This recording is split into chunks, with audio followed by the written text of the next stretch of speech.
Break பிடிக்காத அரசு பேருந்து சாலையின் நடுவே உள்ள தடுப்பு சுவர் மீது மோதி ஏற்பட்ட விபத்து. அதிர்ஷ்டவசமாக உயிர் தப்பிய 40 பயணிகள். தமிழக கேரளா எல்லைப் பகுதியான கோவை வேளந்தவளம் பகுதிக்கு கோவை உக்கடம் நகர பேருந்து நிலையத்திலிருந்து அரசு மற்றும் தனியார் பேருந்துகள் இயக்கி வருகின்றனர்.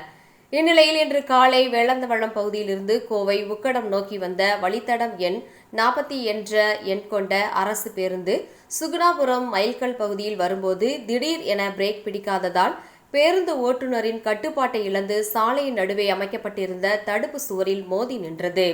அந்த பேருந்தில் பயணம் செய்த 40 பயணிகள் அதிர்ஷ்டவசமாக உயிர் தப்பினர். இதுகுறித்து தகவல் அறிந்து சம்பவ இடத்திற்கு சென்ற குனியமுத்தூர் காவல்துறையினர் அந்த பேருந்தில் இருந்த பயணிகளை வேறு பேருந்திற்கு மாற்றி அனுப்பி வைத்தனர்.